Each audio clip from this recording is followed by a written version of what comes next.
Imagine you run a small electronics store. Last you ordered 500 units of wireless headphones, thinking that they will sell like crazy. Meanwhile, a new popular Bluetooth speaker sold out halfway through the month. This isn't just bad luck, this is bad forecasting. Nearly half of the small businesses still manage inventory manually, and this shows in lost sales, frustrated customers, and cash stuck in product gathering dust. Today, I am going to walk you through four practical forecasting methods using Excel.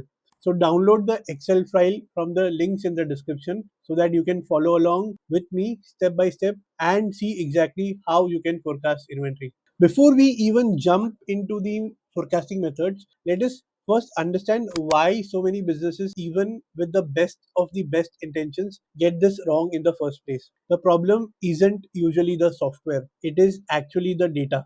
Forecasting errors of 30% are common when your spreadsheet is full of inconsistent data, for example, duplicates, missed log promotions, and inconsistent date ranges. Here is a quick three-step cleanup before we even start touching the forecast.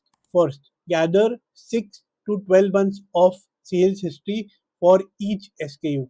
Second, remove or adjust for one-time spikes like giveaways or bulk orders. And third, make sure all your data is in consistent periods. It could be weekly or on a monthly basis. Remember, clean data changes the messy sales number into a clear, reliable trend, which is the starting point for a good forecast. Once you clean the data and you are ready for your first forecasting method, let us start with the simplest one that you can apply today. It is called the moving averages method. Taking the recent past data and using it to guess the near future. In our headphone example, we have January sales as 100 units, February sales as 120 units, and March sales as 110 units. The 3-month moving average is 100, 120 plus 110 divided by 3.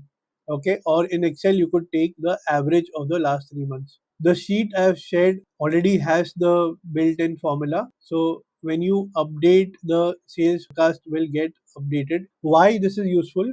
Because the moving average method smoothens out random fluctuations and is easy to explain. There is one drawback though, it usually lags behind sudden changes and can miss seasonality. Now the moving averages method is good for steady demand. What if your sales shift slightly from month to month? That is when you need something more responsive. At a next method which adapts faster. This is called exponential smoothing. Here instead of averaging equally, we give more weight to the most recent data. This is the formula we are using to calculate exponential smoothing.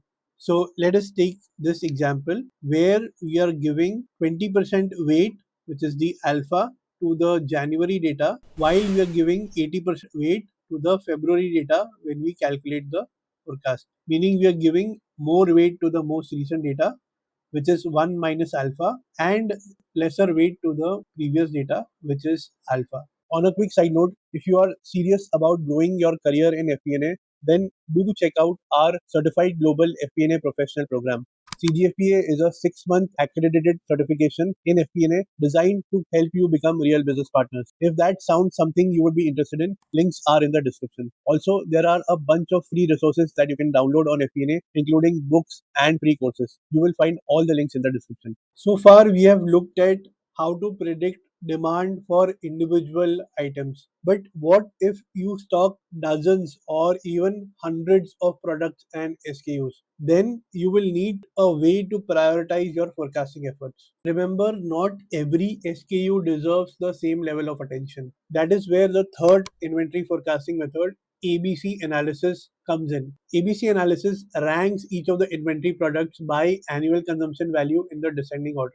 Okay, so let us take a look at the example. Okay, here we have 7 SKUs with the different quantities and their cost, and we can calculate the annual value by multiplying the number of units into the unit price per unit. Also, we have the percentage of the total, which is a percentage of the total value of annual consumption, and we can sort these in the descending order. So let me just sort this column in the descending order, which is largest to smallest, and based on these we could decide that the top 80% of the inventory will be category A, and the remaining could be category B or category C. In our store data, if you notice that the top 4 items make up, or the top 5 items make up the 89% of the inventory, which will get more detailed forecasting, maybe weekly reviews with exponential smoothing, while the items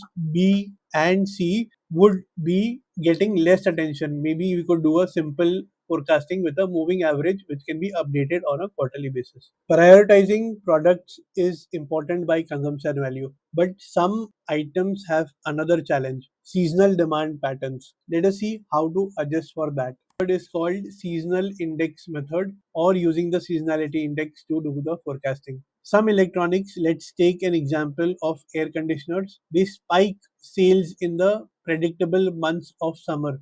That is where the seasonality index method of forecasting helps. Okay, let us take this example. In this example, we have 3 years of monthly data for the air conditioner product. Okay, and what we are doing is we are taking the annual monthly average for the all the 12 months for the 3 years. Okay, so that is the step number one. Okay, in the next step, what we do is we also take the monthly averages of each of the individual months. What we do is we take, for example, average of the January months for the past 3 years, average of the February month for the past 3 years, and we do that for all the months. Now, the overall average is the average of the three total yearly numbers. Now, seasonality index is calculated by taking the month specific average and dividing it by the overall average. So, for example, in the case of January, the seasonality index is 0.77, and as we go to the months of June and July, which are typical summer months in most countries, there you see the seasonality spiking up,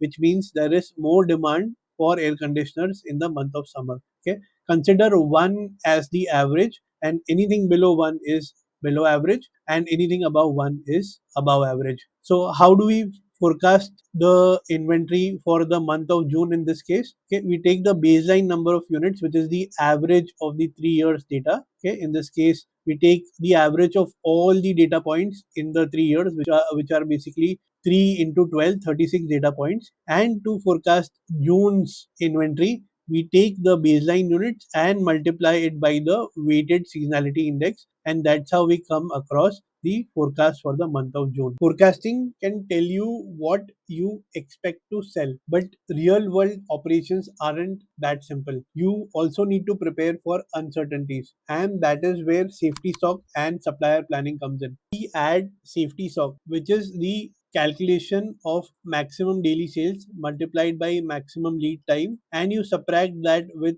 the average daily sales multiplied by average lead time. There is also a concept called as lead time, which is the days between placing the order and receiving the goods in the warehouse. Also, there could be supplier constraints like minimum order value, shipping schedules, or production caps. Okay, let us understand this with the help of this example. For example, average daily sale is about 15 units, and our maximum daily sale is 18 units. And also, we know that the lead time once we place an order to get the order delivered to our warehouse is 10 days. In that case, the safety stock will be 18 multiplied by 10 minus 15 multiplied by 10, and that will give you 30 units. From that, you also can calculate something which is called as the reorder point. Your reorder point will be your average daily sales, which is 15 units, multiplied by the time it takes to get you the order once you place it. Okay, in this case it is 10, plus you also need certain amount of safety stock, which is 30, and that gives you the reorder point of 180 units. I will set this up in the Excel file so that you can plug your own numbers and see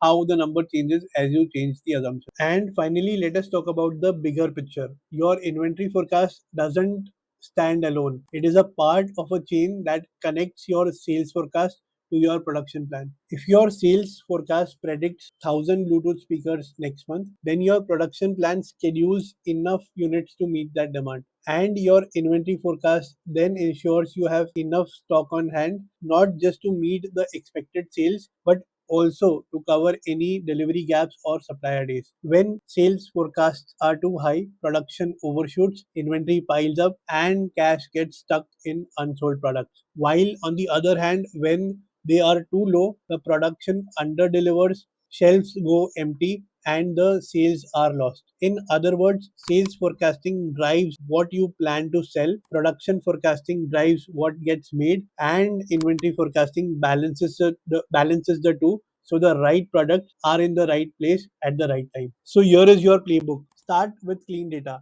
Use moving average for steady sellers. Upgrade to exponential smoothing where demand shifts. Layer in ABC analysis to focus on what matters the most. Apply seasonality index where peaks are predictable. Always consider safety stock, lead times, and reorder levels. Remember, forecasting isn't about being perfect. It is about being close enough so that you don't overstock or stock out. Download the Excel file in the description below, plug in your own numbers, and test each of the methods. I have made a video on this topic because somebody in the comment section had asked for it. So if there is a interview question that you want me to cover, put it in the comments and I will be covering it in one of the future videos. Thank you so much for watching, and I will see you in the next part.